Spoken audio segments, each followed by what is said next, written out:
How can any musician that knows anything about music not listen to that drummer for about, 4 bars and go, man, that guy, whoa, he knows what he's doing. Whoa, wow.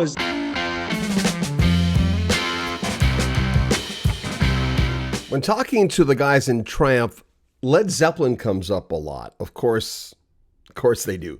They come up a lot in a lot of different interviews.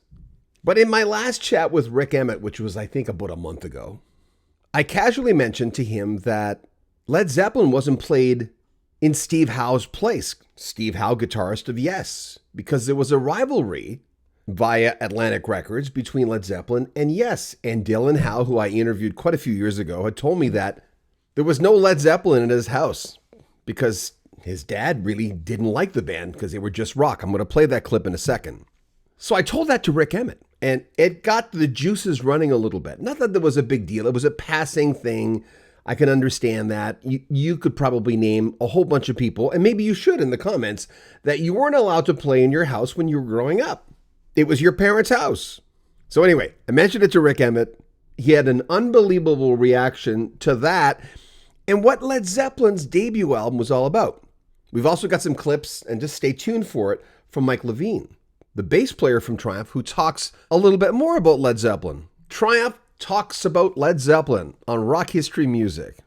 I was into the Who and into Zeppelin, but I didn't go crazy about them till later. I think because Zepp was signed to Atlantic and so were Yes, and there was a rivalry, so like nobody ever played them in the house. It was really funny. It was like Zeppelin, yeah, it's just rock, kind of thing.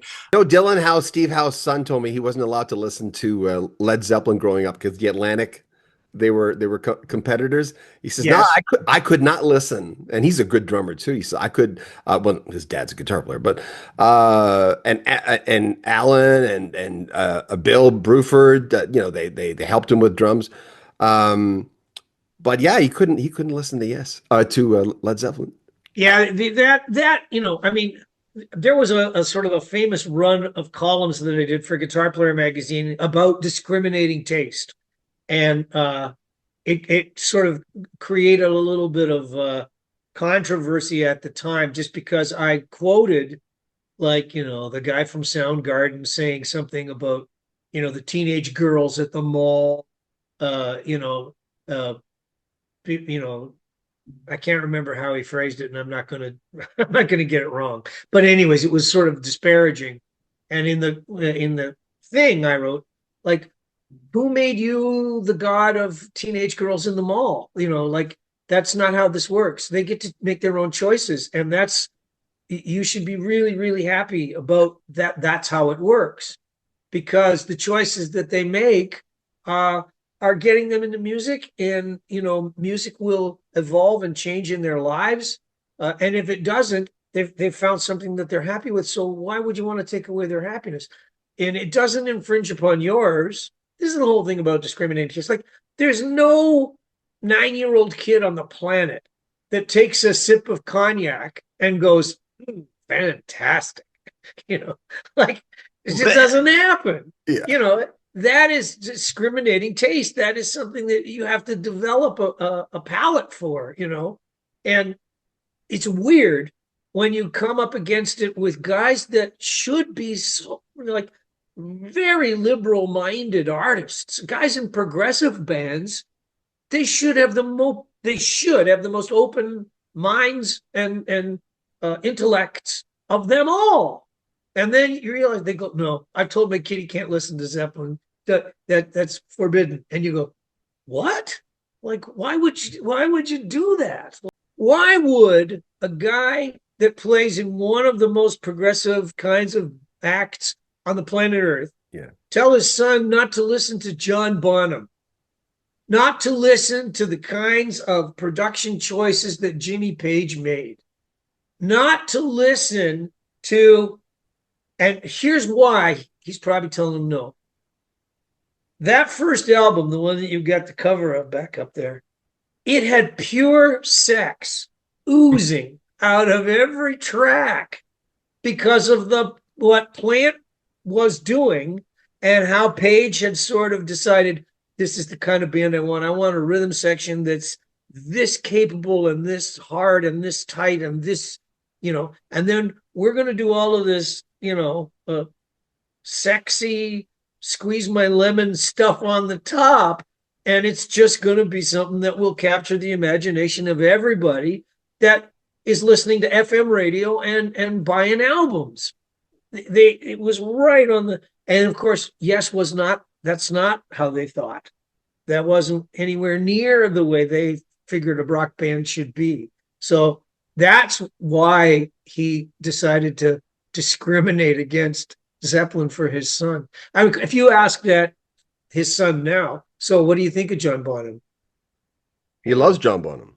Yeah, of course. Yeah, How can you not? How can any musician that knows anything about music not listen to that drummer for about 4 bars and go, man, that guy, whoa, he knows what he's doing. Oh, wow, is that ever, like, what a commitment, what a groove, and back to what I said about swinging. I think maybe I even mentioned this in Telecaster Tales. Bonham knows how he swings. Almost everything swings, even rock swings, and you go, there's a musician that feels it right down to the soles of his feet. But he talked to Eddie Kramer, and of course, you guys have worked with Eddie Kramer. I mean, were you guys kind of going, hey, that time you worked with Zeppelin? Hey, remember the Beatles? What was your reaction to first hearing you're going to work with the great Eddie Kramer? Well, it's I think I negotiated the deal with him. I tracked him down and got him to talk him into it, or he said okay. So he didn't have a manager, as I remember. He did everything himself. But when we finally, when he came in at the mix portion. We really hired him to mix the album. I think we had a couple of songs that were half recorded, so he kind of worked with us on those.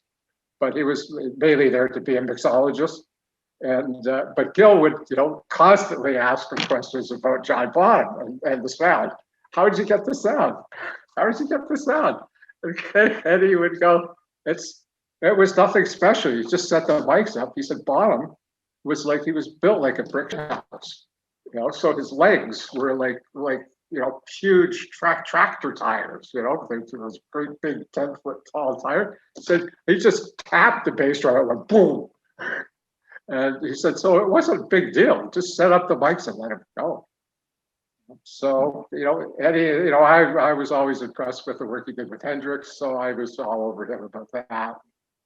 But, we came to blows a couple of times over disagreements. He was a very hard-headed guy. Was he really? Yeah, but that's the way. You want someone to care enough to say, no, this is better this way. I go, no, I like it the other way. And you go, no, it's better this way. And we finally come to some kind of settlement. But it was fun working with him.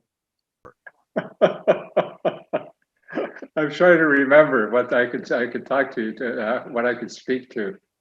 Trying to remember now. Was Black Dog on Zeppelin 4? It was. Right. Yeah. That's what I thought. So, Black Dog, Rock and Roll, Stairway to Heaven. Right. Yeah. So when we were playing bars, we'd do 4 sets.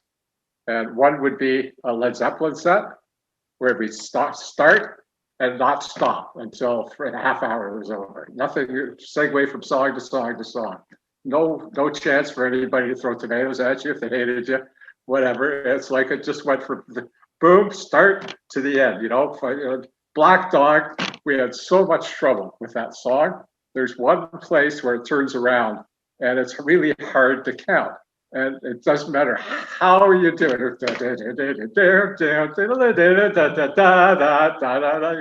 And when it turns around, you go, what are they doing? How can you count that? How did they figure that out?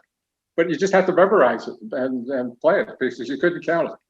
By the way, you're healthy. Everything's good. You're good. You're handling it. Yeah, I'm pretty good. We're off to, we're going to Paris for 5 days, and then we're going to go and climb on a boat, and we're going to go all the way down the rivers to Switzerland. So we're spending a couple of weeks over in Europe, and I'm looking forward to it. It was a challenge to sort of arthritis and stuff to prep myself for the gigs, but I seemed to handle it all right. And in fact, maybe it was good for me. It made me feel, but you know, I've got a clean bill of health. For I went to see the prostate guy, the radiologist, and he said, "I don't want to see you again for another year." You know, my blood tests look like they're pretty good, so I'm in fairly good ship shape. I have to tell you, it bothered me last time we talked. I just felt, I don't know. I told Shannon, I says, I don't know. I really like Rick. And, I'm glad you're okay. So it I'm means a lot. fine. Yeah. Yeah. The Sweden story, The Falling Stars, when you were looking out the window. Oh, it was in Sweden. Yes, I Yeah. was over there for the World Hockey thing. Oh, the And I hockey couldn't thing, of sleep. course. Yeah, it was like 4:30 in the morning, and it was like I was wide awake, and it was That's a moment, man. it was surreal because I mean, it's New Year's, and these buildings we were in, the Gothia Towers, they're sort of mirrored, and the park across the street had all of these, like it had one of those rides where they take people up and then they drop them, like so atmosphere or something. I can't remember what they called it, but it had these strings of digital lights all running up, so it looked like a starburst with a big red star, and it was just pissing cold winter rain. So it was roaring down the window in front of me, roaring down the window of the other companion building over to my left, which was reflecting the thing across the street. So I was standing there going, just looking out the window and going, wow, this is like an image inside an image inside an image. And oh, it's all metaphorical because, of course, the lights across the street were because it was Christmas time and that was supposed to be like the Christmas star. And I'm going, oh man, it's just like, hey, you know what I got to do? I got to write a book about a bunch of songs. It's gonna have poems in it, and I gotta have layers. Metaphors comes up a lot in the book, and that's one of my languages. I mean, life through metaphor. You were 18 in 1967. Like you were in the prime of becoming a man when the Summer of Love happened. What was that like for you in 19? Like what was the vibe personally for you? What were you doing? What was it like? Trying to remember.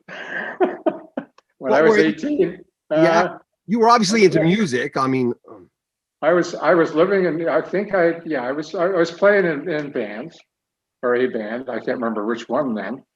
I would like to just pick up band with guys from school. Yeah. But I think that year, the next year, I moved into Yorkville and lived down there. And it was like, yes, it was a beautiful thing for a young guy because on the weekends it was like closed down the streets and everybody would come from suburbia. And I'm not proud of this, but I did deal drugs back then. So it was a very interesting experience. But musically speaking, getting to see all the bands that played in Yorkville was a huge influence. Some of the players were amazing, from Dominic Triano to Joey Michelon to Huey Sullivan. All these guys are just, some of them are obviously not with us anymore, sadly. Yeah. But I drool over these guys, and then I got to be friends with them eventually and play with them, and they'd come to rehearsals and we jam and whatever, So it was your idol turns into your friend. Sure, it's pretty amazing, and you're an equal. This is a question I ask a lot of people. I kept asking it. I have to preface this. I kept asking it because of the interesting answers I got from people.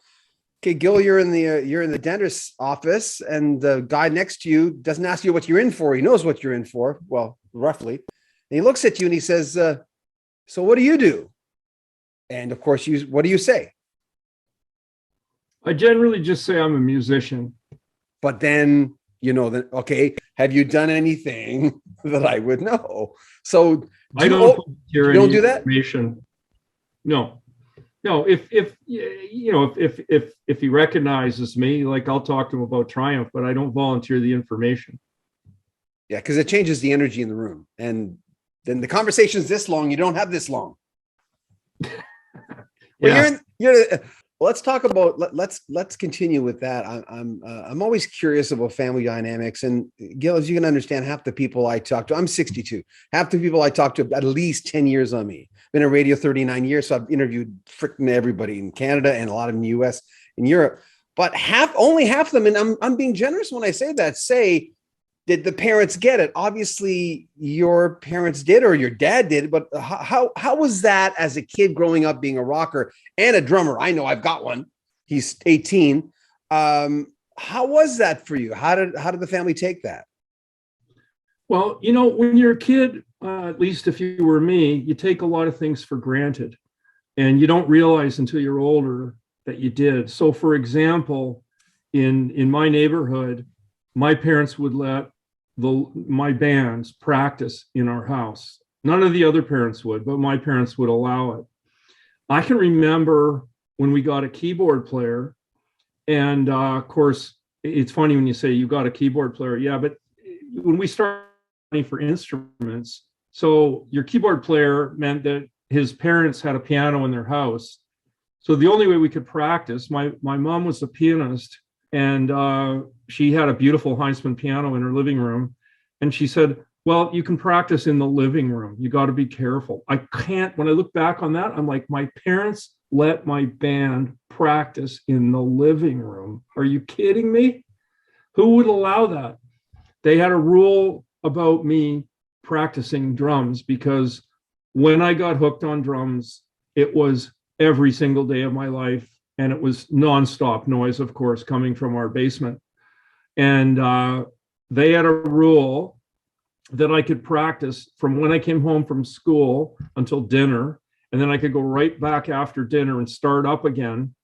They would go into our den, which was at the rear part of the house, turn the TV up to warp 11 and shut the door. And it was lights out at 8:30. 8:30, I had to stop playing drums. So I was playing drums from, I get home from school about, I think, 3:30, 3:45. I'd be playing right through till 8:30 every single day. And on the weekends, it was kind of Katie bar the door. I could do whatever I wanted on the weekends. So, yeah, they were incredibly understanding and supportive beyond anything you can imagine. But as I said, I kind of thought, okay, this is how it is. You just take it for granted in a way. I mean, you do get to see the other parents that are not the same way, but are you really grateful at that young age? Not as grateful as when you're older. It's like hockey practice. I remember when my dad passed away and I was at the hospital, and the first words that came out of my mouth to the nurse was, he took me to hockey practice at 5 a.m. I don't know where that thought comes from, but if you can just imagine, he would get up and he would drive me, he would drive the neighborhood kids, that's, and then to be other fathers, of course, who wouldn't get up at 5 a.m, who wouldn't drive the neighborhood kids. So as time goes on, you just have more and more respect and more and more, thankful. I have a lot of kids in my school that have good parents, and I have a lot that have poor parents. And I always, whenever I'm doing mentor sessions with the younger kids that have problems at home and so on, I say, look, you don't get to pick your parents. It's something that happens to you in life.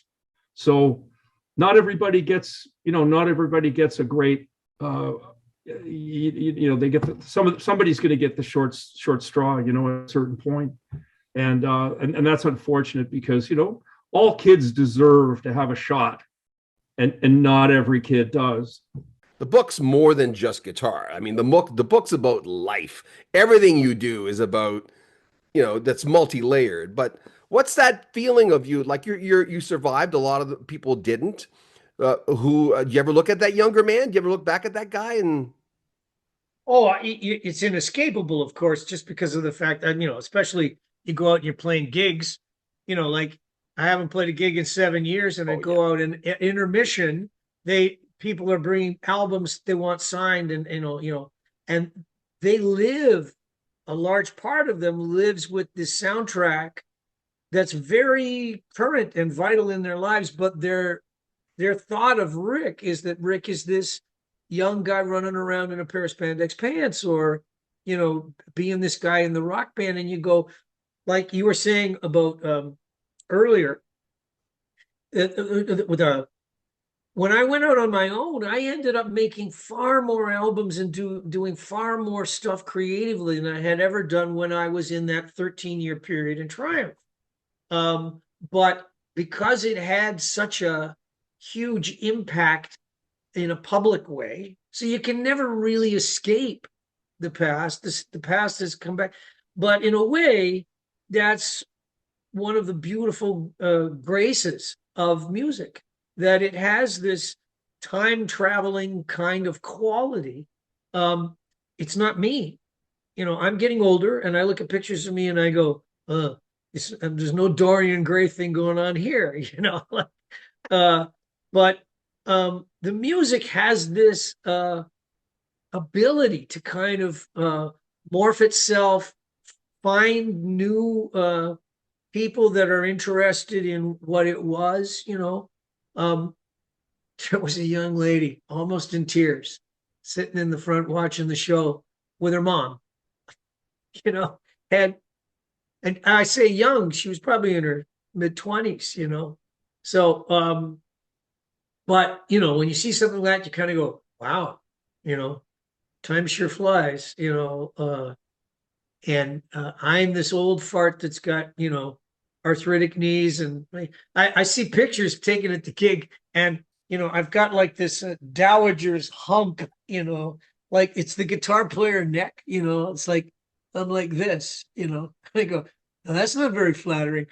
Thank you for watching that. If you're watching this part of it, it means you watched the whole video, and I really appreciate that because it makes a difference for us.